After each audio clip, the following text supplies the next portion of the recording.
experiments leading to relativity. It seems like an appropriate one to think about right before Halloween. Myself, I'm Paul Adams. I'm former director of the Science Math Education Institute at the Dean of College Education. But this is the 93rd Science Cafe. We're still counting down to 100, so there you go. Good. So we appreciate you coming. But you're not here to hear me. You're here to hear C.D. Clark in the Department of Physics. And as you can see, his experiment, God experiencing relativity. So let's welcome him, and we'll turn it over to you. All right. Thanks, Paul. There you go. All right, so I'm CD. I'm in the physics department. I've titled this Thought Experiments Leading to the Theory of Relativity. So the idea is, well, let me get to my motivation. So what is my motivation? I've always been fascinated with the theory of relativity. Do I need to? I'm going to turn the music off. Okay. So I've always been fascinated with theory of relativity. That's Einstein's theory of relativity. And the thing that that has always fascinated me is that a lot of the main, like the big features of relativity can all be understood from relatively simple thought experiments. The thought experiments that I'm going to, that was a terrible pun, I'm sorry. The thought experiments that I'm going to walk through are going to get, they start off with the simplest to understand, they get a little more complicated. But basically, without even doing any math, you can come to some of the big foundational pieces of both special and general relativity. That's what I've always liked about relativity, so I'm going to try to help you appreciate it as much as I did. All right, so disclaimer. These are simple thought experiments. They are not rigorous proofs. I promise you the stuff I'm talking about exists. It's real. You can sit down with pen and paper and work out everything in detail, and you can show that all of the paradoxes that appear to be in relativity don't exist. But what I'm going to talk about are simple thought experiments to, for example, lead us to believe that time is dilated for moving clocks. Okay? All right, so what is relativity? Relativity itself doesn't have anything to do with Einstein. Relativity is just the idea that if I'm going to observe an experiment and you're going to observe an experiment and I am moving relative to you, how do we reconcile the two things that we measure? Right? You're going to measure something, I'm going to measure something, and relativity is just the idea that those aren't going to be exactly the same. If I see a ball tossed up in the air, goes straight up, comes straight down. If you're moving with respect to me, you're going to see it translate as you move with respect to me, right? And relativity is just how do we reconcile those differences? Einstein's theory of relativity comes in two pieces. He basically developed it initially as special relativity. That was in 1905. That's when he published several big papers and sort of made his splash in physics. It took him another 10 years before he got general relativity in place. And the difference between those two is that special relativity really doesn't have anything to say about accelerated reference frames. And if you don't know what that is, I'll talk about that in a little bit. And it also doesn't have anything to say about gravity, because gravity is an accelerated reference frame. So special relativity really just focuses on constant speed, inertial frames, and then general relativity includes things like acceleration and gravity. All right, so this is going to be a wildly inaccurate account of how we get to relativity, but it's rough and it's good enough. In the late 1800s or maybe mid 1800s, like the 1860s, I think, we basically figure out that light is a wave, and that's attributed to Maxwell. So we know about the electric force. We know about the magnetic force, and then Maxwell puts together his equations and finds that it supports the idea that there's a wave that propagates through the electric and magnetic fields, and so we conclude that light is a wave. We assume, quite rightly, and why would we assume anything else, that just like all other waves that we've ever observed, light must propagate through some media. Water waves propagate through a media, the media being water. Sound waves propagate through media. All of the waves that we knew about at this time propagated through a media. So we assume that this must be the case for light. We attempt to measure the velocity of this media. We call this media the ether. That's why I have this ether. And these guys in the front know that I don't spell real good, but this is not a misspelling of ether. It's not a typo. That's actually how you spell ether, I hope. So we call this the ether. And basically what we expect is that light is propagating through the ether. And just like a water wave, if I see a water wave traveling and I'm on a boat and I'm traveling at the same speed as the water wave, it looks frozen. If I'm traveling in the opposite direction of the water wave, it appears to pass by at a faster speed. We expect that we should be able to detect the speed of the ether with respect to the Earth. We're apparently traveling through the ether. So think water waves. We're trying to measure what's the relative speed of the water if we observe these waves that propagate through the water. And we fail. So we have absolutely no evidence to support that an ether exists, and it seems like the speed of light is the exact same no matter what direction I'm traveling, no matter what direction the Earth is traveling, no matter what direction the light source is traveling. So that leads us to relativity. I'm going to do it in two parts. First part is special relativity thought experiments. So these don't include acceleration, and then we're going to talk about general relativity thought experiments. What I love about special relativity is all of special relativity, and we're going to talk about time dilation, simultaneity, length contraction. We are not going to talk about mass. Like mass gets heavier as things move. We're not going to talk about all of those effects, but every one of those effects comes from two postulates. All you have to do is say, if these two things are true, then all of special relativity follows. And it's as simple as that. All of special relativity follows. First one, laws of physics are invariant in all inertial frames. That's postulate one. Second postulate, the speed of light in vacuum is the same for all observers regardless of the relative motion of the source.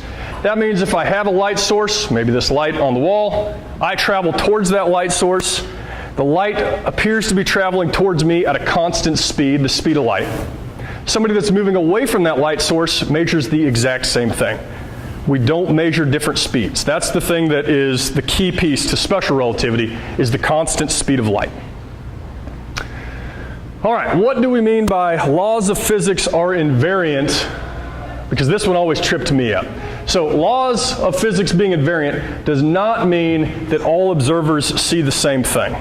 So it doesn't mean that I have to measure the same position, the same velocity as all other observers. All it means is that if I use my fundamental laws of physics, which for example I'll take Newton's second law, F equals ma, which ironically is the one that relativity sort of disputes, but like let's say that we're observing some projectile motion, the example that I gave before, somebody throws a ball up in the air, I'm traveling with respect to them, we don't observe the same velocity. One person says it goes straight up and comes straight down. I say that it kind of goes off to the side, which means that I see a lateral velocity when I observe that ball being thrown up in the air. So we don't agree on the velocity, but what we do agree on is that the acceleration is the same. So it turns out if you throw a ball straight up in the air and it lands, or if you throw a ball off at some angle, the acceleration that you observe is the exact same because the only thing that accelerates it is Earth's gravity. So it's always accelerated towards the ground. And that difference is not a difference in the law of physics. It's the acceleration that is the law of physics. So that's what we mean by laws of physics have to be invariant to observers that are in motion with respect to each other. What does an inertial system mean? This is an important one. So inertial is just a fancy word that means at rest. At rest is a relative term now, but basically we can say this. An inertial system, I guess an inertial system is not at rest. An inertial system is not accelerating. So it's okay for the system to be moving, it just can't be accelerating while it's moving. Examples of inertial system. Train traveling at constant speed in a straight line. If it travels at a constant speed in a circle, it's not inertial. It's got to be straight line, train traveling at a constant speed. As long as the speed doesn't change, we'd call that inertial. It's not accelerating. Second example of an inertial system, a person at rest on the side of the train tracks. I observe the train go by at a constant speed. I'm not moving. I'm in an inertial frame. These two appear to be, these would be curious examples of curious examples of an inertial system, but these are the two that I'm going to use over and over and over again, right? The thought experiments are, say one guy's on a train, this girl's on the side of the road, what are these two going to observe? So these are my inertial systems that I'm going to be discussing a lot. Examples of non-inertial systems. If a train is accelerating, then I don't expect that person to agree on the acceleration of an object thrown up straight in the air, because there's going to be a lateral acceleration that they measure, and that's going to be different than the acceleration that I observe in my inertial frame. And then, of course, the merry-go-round. If you're sitting on a merry-go-round observing the world, there is no chance you're observing the world in an inertial frame. And you are going to disagree on everything in terms of the laws of physics with somebody who's in an inertial frame. All right, a second version of the postulates. This one I like. Basically, the second one's the exact same. This is the one that came out of the book that I used in graduate school. It says that it's not possible to measure the absolute velocity of an observer, meaning we can only really say that something has a velocity with respect to something else. So that's just saying that it doesn't make any sense to say what's the velocity with respect to the absolute frame, because we can't ever measure the velocity with respect to an absolute frame. We have no idea what the absolute frame's inertial frame is. So we can only say that velocities are relative with respect to each other. All right, name these. Principle of relativity, again, that's before Einstein. Principle of relativity was sort of stated by Galileo in that, look, everybody, if we're moving with respect to each other, as long as we're not accelerating, we should all agree on the laws of physics. This is the piece that makes relativity, Einstein's relativity, different, is we're sort of changing what the laws of physics need to be. Number one rule is speed of light has to be constant.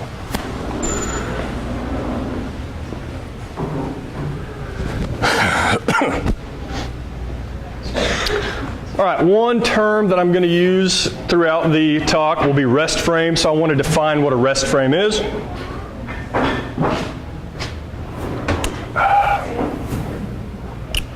Do I have a typo in there, Patrick? Okay.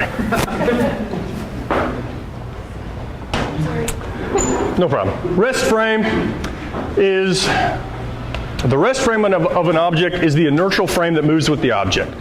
So basically, a rest frame is the frame that I believe that I am at rest in, and anything that is in my rest frame is at rest with respect to me. Which means if I'm traveling with respect to you, I have a rest frame that moves with respect to you, but there are other things in my frame that are at rest with respect to me, and you observe all of those as being in motion with respect to you. So my rest frame is important for me to take measurements. All right, first one, time dilation. This is a special relativity effect, and all I want to do is argue that time dilation exists. How do we get there? All right, well, let's consider two observers. And if you don't like stick figure drawings of thought experiments, you should walk out now, because there is a lot more where this is coming from. I drew these. These are all open source figures. You can copy these and send them to whoever you want. So let's say we have two observers. Observer A on the train, remember him, right? He's traveling at a constant speed. He's in an inertial reference frame. Observer B, she's on the side of the road. Remember her? And here's the experiment. Observer A is going to shine a, well, I don't have to tell you what that is, right? That's clearly a flashlight. He's going to take a flashlight, he's going to send a pulse of light down to a mirror on the floor, and he's going to watch that pulse of light come back up to the flashlight. That's the experiment. What does observer A see? What does observer B see? Meaning, observe. C will be in another thought experiment. Here is what happens in observer A's rest frame. So the frame in which observer A sees themselves at rest, a beam of light goes down to the floor, bounces off a mirror, comes straight back. They could measure this distance that light pulse travels if they wanted to. That's what they see. What does observer B see? Observer B is standing on the side of the train tracks, and she actually sees this light pulse travel at an angle down to the floor, bounce off the mirror, and then travel at an angle back up to the flashlight. So they don't agree on the actual path, but they have to agree on the laws of physics. Now, the thing that makes this peculiar is they don't even agree on how far it traveled, right? Observer A says it took, I don't know, travels 1 meter. Observer B says, no, actually it traveled 2 meters because it had a lateral velocity while it was traveling. But both of them say, well, the speed of light, when I observed it in the rest frame of observer A, was C, and observer B says, yeah, I got that too. That's the same thing. So now they say, one person says it traveled this far at the same speed, another person says, no, it traveled farther at the same speed. They disagree on how long it took. How are they going to disagree on how long it took? Observer A says, well, this experiment took T subscript A time. Let's say it's like 1 second. Observer B says, actually, from my clock, I get that it took T subscript B, maybe that's 2 seconds. So we have a disagreement on how long did that experiment take. In this case, observer B is always going to say that it took longer than observer A. So observer B concludes that A's clock is running slow. I said it took 2 seconds, you said it took 1 second, your clock's running slow, right? It's as simple as that. Time dilation. Moving clocks run slower than stationary clocks. The faster they move, the slower they tick. So it's an effect that actually depends on the relative speed, and the faster clocks move, the slower they tick with respect to stationary clocks. A little bit of evidence. Particle accelerators have observed, basically Einstein's in this position where he's making predictions about things that couldn't possibly be measured at the time, right? It's not until we get more and more advanced techniques and things that we're not even specifically looking to validate special relativity, but we start observing these things and say, oh, well, yes, this is a correction that's due to relativity. So particle accelerators is a nice one that I like. Basically, the giant particle accelerators accelerate particles up to speeds that are very close to the speed of light. And it turns out that there are certain types of particles that have well-defined lifetimes. They come into existence, they go out of existence. On average, it's a well-defined lifetime. Some of them live longer, some of them live shorter, but on average, well-defined lifetime. If you accelerate those particles in the particle accelerator, they last longer. It's like their internal clock is being slowed down, and they're in existence for a longer period of time, on average. So that's time dilation validation. GPS satellites, this one's great. It turns out, so GPS satellites, right, I've got a GPS, this isn't GPS, but let's say I got a GPS watch, I want to know where I am. Basically the way this works is I need at least 3 satellites, probably more, but 3 would be the minimum required to do it in theory. So I say, all right, I get a signal from satellite 1, satellite 2, satellite 3. Every one of them sends a timestamp on the signal that they send out, and then my clock says, well, I got this one at this time, this one at this time, triangulates, figures out where you're at. It's absolutely critical that everybody agrees on the time. Right? If these guys don't agree on the time, there's no way that my clock can determine how far away they are based on the time. So it turns out that GPS satellites not only have to account for time dilation due to special relativity, because they're in motion around the Earth, their clock runs slower, but because they're in Earth's gravitational field, their clock runs faster. And those two don't actually cancel exactly. So you have to, 1, correct for the time running slow, and then correct back a little bit for time running fast because of the gravitational field. And if you don't do that, I'm thinking, oh yeah, sure, maybe in 100 years everybody's GPS doesn't work. And it's like 4 days your GPS doesn't work if you don't account for these effects. So this is real. Simultaneity. That's the next one that we're going to talk about. What does simultaneity mean? Simultaneity just means, did 2 things happen at the same time? It turns out that this is really the thing that explains all of the relativity paradoxes. Simultaneity is the thing that you have to consider when you want to really carefully go through these thought experiments. But we're going to go through them uncarefully. Simultaneity. Let's say observer A and observer B would like to sync their clocks and sit in the same inertial frame. They cannot set their clocks to the same time while they stand next to each other and then have observer B walk over here, because when observer B is in motion, his clock runs slower, and who knows if they went out of sync during that time. So how do you synchronize your clocks? Well, let's say they get observer C to help them. Observer C stands exactly halfway between observer A and observer B, and all of these observers are in the same inertial frame. None of them are moving with respect to each other. And observer C has control of a little light source, a little flash, that is also at rest with respect to all of these observers. And so observer C flashes a light. Observer A and B are going to wait for that light to reach them, and then when it does, they're going to set their watch to 0 and synchronize their clocks. All right. In their rest frame, this is what we have. Light source flashes, ray of light travels to the left towards observer A, ray of light travels to the right towards observer B, reaches them at the same time according to observer C. Everybody's happy, our clocks are all synchronized. Now what happens if another observer D, who I have clearly illustrated as being in motion with respect to observers A, B, and C, is traveling along and observes this experiment happen? Well, we want to go to D's rest frame because that's where D makes all of their measurements, in their rest frame. So let's look at the rest frame of D. Now they are not moving. They're still in the pose, but they're at rest in the rest frame. And what they see is, so they're moving to the right, they see observers A and B moving to the left. And I don't know if you can see it from back there, but I have little ghost figures indicating where observers A and B were, and then another non-ghost figure indicating where they are. And what you see is that B runs into the light ray before A does.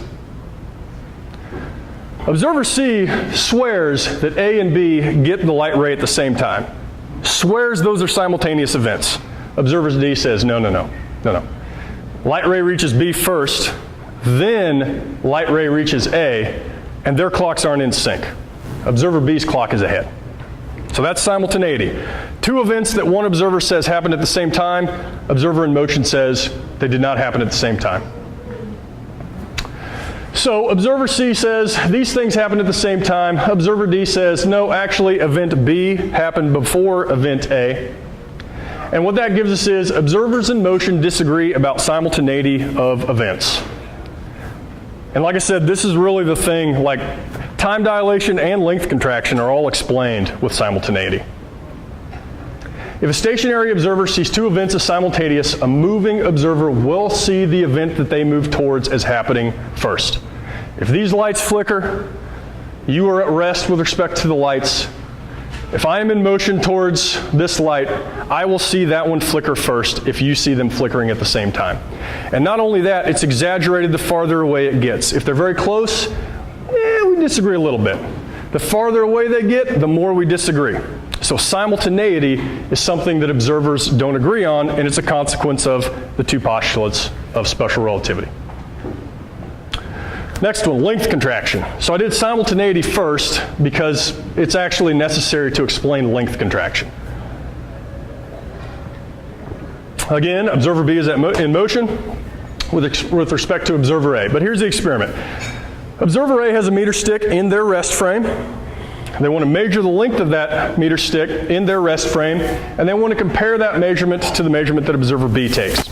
Now, observer B is in motion, so it's going to be a little tricky for observer B to take that measurement. So that's the main thing, is how would you actually go about taking that measurement? All right, for observer A, trivial. The left side's here, right side's here. I know how far apart those are, done, right? But the key is that really what observer A is doing is he's saying, where is the left side of the meter stick and the right side of the meter stick at the same time?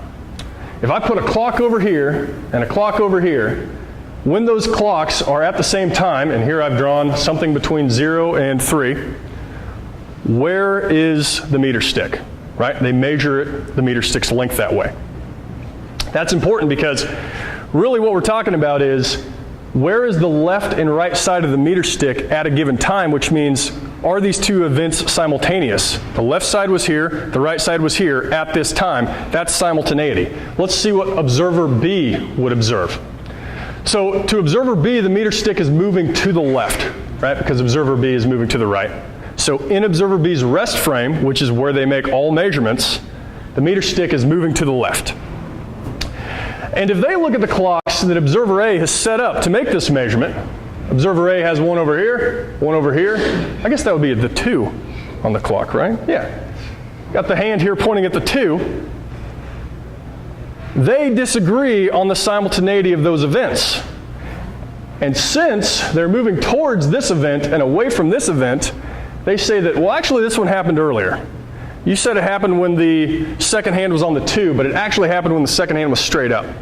And this one back here actually happened a little bit later. You said it happened on the 2, and actually it happened on the 3. So if I'm going to measure the length of this in my rest frame, I'm going to do it with clocks that are actually synchronized. And so I'm going to say my 2 clocks that point at 2 when I take a measurement of the length of this rod corresponds to the case where the length of that rod is actually sitting in between the ends of my meter stick. right? Because let's think about this. Well, here we go. The end of the meter stick went early. The front of the meter stick went late. That means it had to be in the middle at some point, right?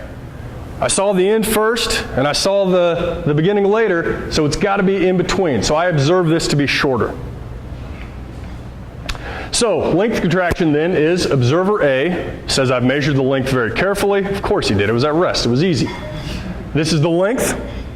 Observer B says, well, I did the best I could. It was in motion, but I set up my clocks and synchronized them and then asked which clock was at the left end at the same time that this clock was at the right end. But we're always going to find that observer B finds that length to be less.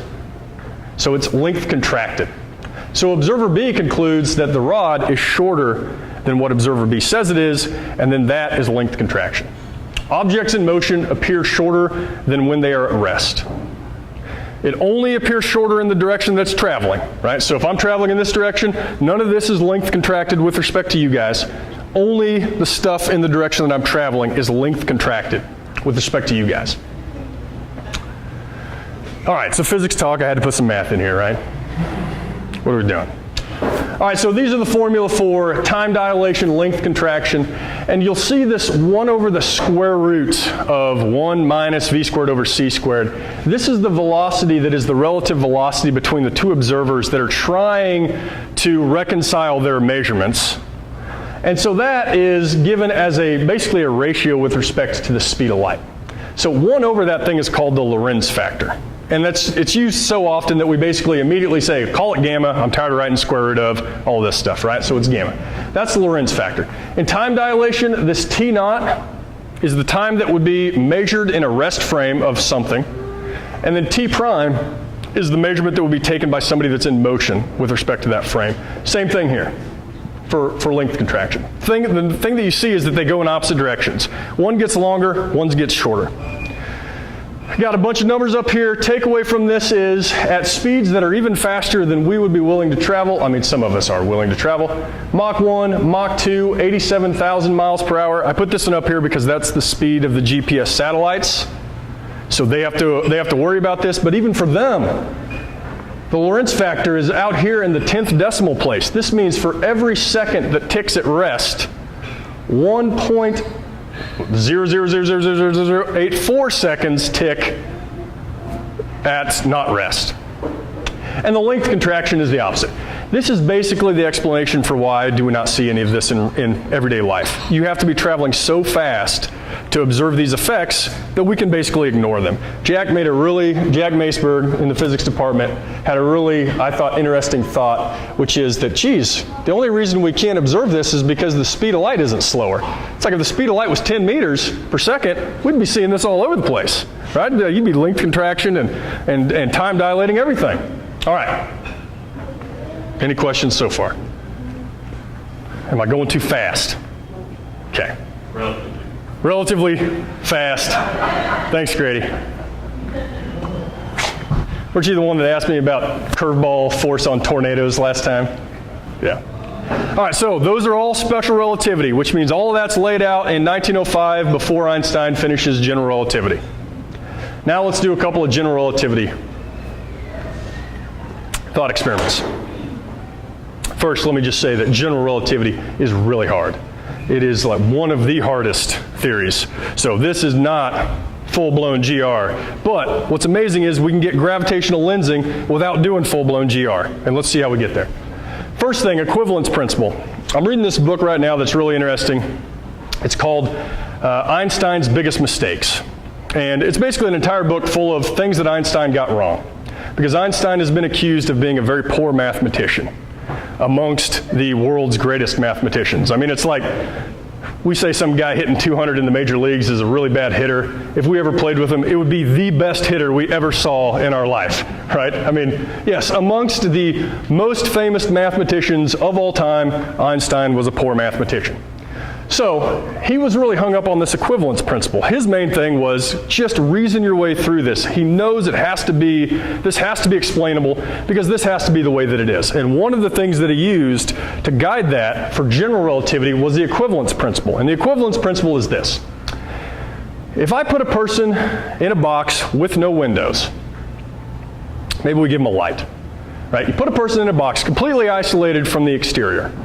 That person does not know if they are standing in a gravitational field, and this is a picture of a tree to indicate that the person is on the ground in a gravitational field, feeling weight on their feet, or are they standing in a rocket ship that is accelerating at a constant rate? Completely separate, as far away from any gravitational source as they could get, but they are accelerating at a constant rate. So the equivalence principle basically says, I don't know if I'm accelerating because I'm in a gravitational field or because I have a rocket booster underneath me that's pushing me and I feel that weight. That's the equivalence principle. And this is what drives Einstein's sort of trail or journey to general relativity. So these two things are equivalent. Not only that, you can't tell. You could not possibly construct an experiment to tell if one of them was true, as long as you exclude looking out the window at the tree, right? If you just say, I'm inside the box and I'm not going to do any experiments that look outside, you can't tell the difference. It goes the other way as well.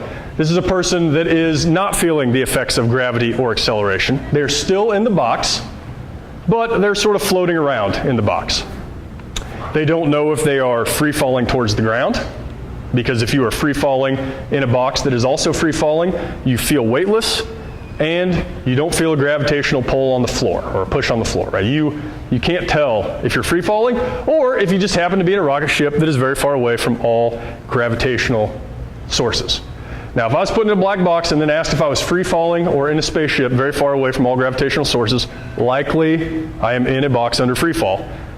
But I couldn't do an experiment to prove that, right? That's just my, they couldn't have got me that far away from Earth in this short a time type of thing, right?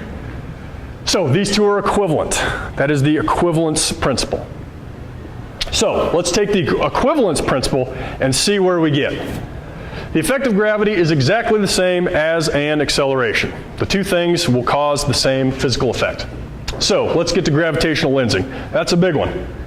That's a big result from general relativity, gravitational lensing. Light doesn't have mass. Why would it be affected by gravity? Only things that have mass are affected by gravity. Here's why. All right, so let's say that we have a person that is in not now a box, we've given them a little bit more room, and we've given them some equipment to do an experiment. So maybe they're in a free-falling train car. They are free falling or very far away from all gravitational sources, they don't know, and they shoot a laser pointer across the room against the wall and it comes back. Now, they cannot do an experiment to tell whether or not they are in free fall or very far away from all gravitational sources. That means, imagine that they're in the middle of nowhere and they shoot a laser pointer at the wall. That laser light has to go straight across the floor, parallel to the floor, and it has to come straight back to the laser pointer parallel to the floor. But let's say observer B is watching this whole thing go on. And observer B is on the ground as observer A free falls. What does observer B see? Well, he's got to see that light travel along some trajectory that once it reflects back to observer A, it hits the laser pointer. So this is what they see. Light ray comes out of the laser pointer, hits the mirror at some point below where it started, and then reflects back to the laser pointer. This is light bending in a gravitational field. And it has to bend in a gravitational field. Otherwise, observer A would be able to tell if he was in a gravitational field or not. If it just took off parallel and then went right back, observer A would see a beam of light that went towards the wall and then deflected up, and they would say, well, I'm in free fall. So that's why the beam of light went over my head. If I was actually very far away from all gravitational sources, I would have saw the beam of light hit the wall and come straight back. The equivalence principle says we can't tell the difference. Therefore, this is a requirement, gravitational lensing. All right, so gravitational lensing basically is light doesn't have a mass, and yet it is still somehow affected by gravity. And then that's where all of the really nasty stuff in GR comes in, general relativity comes in. Here's the geometric picture of what happens. I did not hand draw this. Here's the reference here.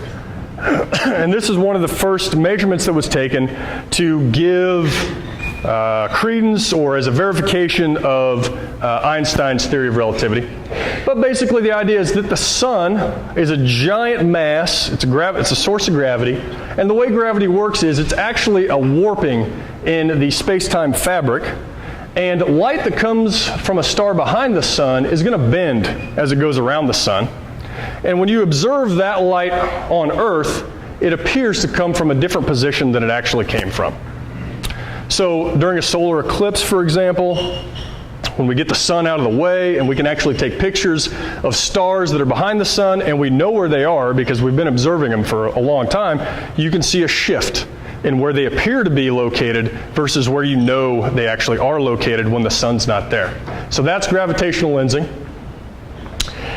This is just one example of one light ray coming over here and then coming to Earth. But if you actually look at what would happen if I had a star behind the sun, again, this is not my hand drawing, well, you're going to have gravitational lensing on both sides. And what that's going to appear to be is large source of gravity, star behind large source of gravity, same star behind large source of gravity. You're going to see two versions of the exact same thing. That's an indication that you're observing gravitational lensing.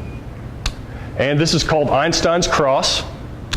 The idea is that, you got to squint a little bit here, but what they're claiming is there's a large gravitational source here, and these four corners are actually the same star that's behind the gravitational source. You see light rays lensing around the gravitational source to be observed on Earth. This is not an actual observation. This is a simulation of what it might look like if we, one, had the time. This is like a black hole passing in front of a galaxy. It's probably going to take forever. If we had the time and if we had the resolution in our telescopes to observe this, but I've got a black hole here, which is a giant gravitational source, and then I have a little, like a disk galaxy passing behind that black hole, and this is a simulation of what light you would see as it wrapped around the black hole and then was deflected towards Earth. So black holes would be very big gravitational lenses. That's why we're interested in trying to find those and see if we can observe this. But as I understand it, there are several cases, several pieces of evidence where we observe something that appears to be a gravitational lens. All right, so the math. This is a simple version of the math. Light doesn't have mass, but it is affected by gravity, and this is basically the reason why. A simple equation that you learn in Phys 1 is that position is just equal to velocity times time. So position changes with time if you have a velocity. Now, if you make this velocity constant, it means if you increase time, position has to also increase, right? You can't change one without affecting the other one. And so the constant speed of light actually ties these two things together. Now you've got space-time. Speed of light is constant. This links space and time together. So two observers do not have to agree on how far a light ray traveled. They do not have to agree on how long it took to get there, but they absolutely have to agree on how fast it was traveling when it made the trip. That is the piece of physics that is special relativity. Now this is the general relativity equation. This is called Einstein's equation.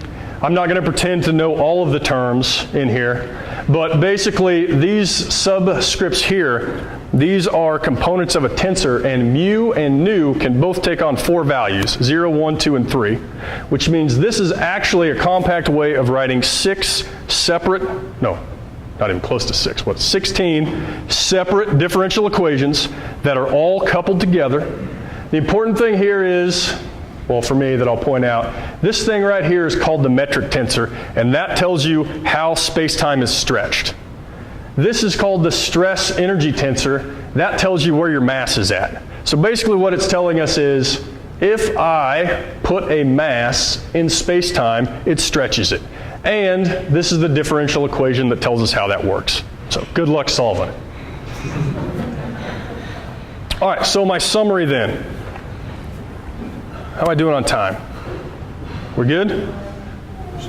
Okay. Summary, special relativity. We talked about time dilation, simple thought experiment that illustrates that clocks that move tick off slower. We talked about simultaneity, which is actually the thing that all of relativity is built on. That's the thing that causes all of these effects. That leads to length contraction. And then we discussed general relativity a little bit. We talked about the equivalence principle being a guiding principle for Einstein that leads to gravitational lensing before you can even prove how much the gravitational lens would be, right? So I have questions from the audience scheduled here. That's it. Yes, Ken? Yeah, I trust my cell phone or any kind of information. There's something about black holes and the idea that we always, or at least I thought about how light cannot come out of a black hole. There's something about, they're saying that there's like a flicker or something going on. There's something. Oh yeah, it's called Hawking radiation. Yeah, Is that what you're talking about? That's another talk. So that is black hole thermodynamics. The basic idea is that if you just do GR and classical mechanics, a black hole is a body that has such a strong gravitational field that if you calculated what the escape velocity was, meaning how fast you'd have to be moving to leave, it's greater than the speed of light. And then because light is affected by gravity, there's a space-time sort of a space-time singularity where light can't leave. But if you then go through and apply thermodynamics and quantum to the black hole, you find that there are these random fluctuations at the surface of the black hole where you can get energy that leaps across the boundary because it's basically doing quantum tunneling, and then that radiates and it looks like a black body. And so you can observe, we would predict that a black hole should look like a very cold black body radiating heat that you would observe with like an IR camera. Yep. Can you go back to it for me? This one? Did I make a mistake? I don't know. I'm curious. You're talking about things, my mind seems pretty linear. What do you have I in the equation? What do I have what in the equation? I? Oh. What do I have on the right-hand side? Oh, pi. What's that 8 doing up there? This stuff here, this would depend on your unit system. So I could use a system of units where all of this was gone. So that factor of pi probably shows up because the unit system that they used to write down this equation just happened to have that factor of pi in there. Yeah, but you can use a unit system where C is 1, and then this wouldn't appear here. So I don't know the details of that. Patrick? So you're talking about how Einstein said you could tell the difference between free fall and gravitational field. Why gravitational field? Why not electric field, magnetic field, anything, any other thing? Because the electric force, you can actually, so I have a slide here that's, I got a lot of slides. We're not going to do all these unless you want to go through them all, but I got some paradoxes lined up. Here's an interesting thing about the equivalence principle and fictional forces, or fictitious forces. So if you take classical mechanics, you learn about these fictional forces, and the Coriolis force is one of those. If you launch a projectile and it travels far enough, it appears to, I don't know, what way does it deflect, guys? Mechanics? It curls. Anyways, it appears to deflect because of the rotation of the Earth. And the explanation for that force is that, well, you're not in an inertial reference frame. The Earth is actually rotating. You're in a non-inertial reference frame. The thing is, when you're in a non-inertial reference frame, there are these forces that show up that appear to be real, but they can all be explained by being in a non-inertial reference frame. So if you try to roll a ball on a merry-go-round while it's spinning, it appears to have a lateral acceleration. When it doesn't, it travels along a straight line from the lab frame. And the force of gravity actually is very similar to that, to those fictional forces, in that those forces never depend on the mass. They give you a constant acceleration. And the force of gravity gives you a constant acceleration. Right? So the force depends on the mass, the acceleration depends on the mass, those cancel. That's the exact same as all of the fictional forces that we run into. And so, with the electric force, if I change the mass, I get a different acceleration because the electric force only depends on the size of the charge. And so you can tease that out. This is a great experiment you can do. Next time, if you have a bunch of balloons in your car, just watch what direction the balloons flop around the car. If you turn left and you go right, the balloons go left. If you stomp on your brakes, the balloons go forward because they're floating in your reference frame, right? And the force that you feel when you slam on the brakes, the balloons go the opposite direction because they float against that. I think Holden did a video of that, right? Yeah. Any other questions? Holden. So back when we were talking about gravitational lensing, basic optics question. Got some great figures here, guys. So back where I showed the focal point. Ooh. So if we using that gravitational lensing, are we able to tell the distance away from the other side of the massive object that the point would be based off of whether or not it's in focus? I don't know. That's a good question. So the question is, from where I see this in focus, can I tell how far behind the gravitational mass that is? I think you'd have to know what this mass is. So you'd probably have to have some way of estimating that first, but I don't know. So if you have a light source on the opposite side of that mass, with the Einstein cross, it produced 4 images. Why, if it is producing... Why wouldn't it produce a ring? Yes, why wouldn't it produce a ring? Yeah, I don't know. It's a great question. I do not know the answer to that question. All I know is Wikipedia said this is Einstein's cross. About 6 figures of things that illustrate gravitational lensing. I don't do GR. Any other questions? I wonder if it would be because of the irregularity of whatever's in front of it. That could absolutely be a reason. If this is not symmetric, then you might expect stronger lensing about some preferred axis. So that could actually, that's a good explanation. That's my first hypothesis. Is